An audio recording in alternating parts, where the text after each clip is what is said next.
Matt with Greensward again. We're going to talk about mowing clippings. I get a lot of questions, hey, should I collect my clippings? Should I let them go? Like, what's the best thing to do? And to me, it's a personal preference.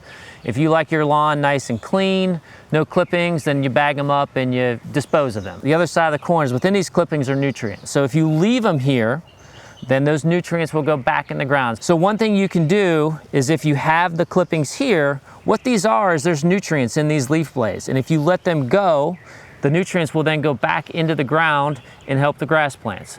Again, there's an ecological way that you might want to look at it or a clean way. Really, it's kind of up to you on what you want to see.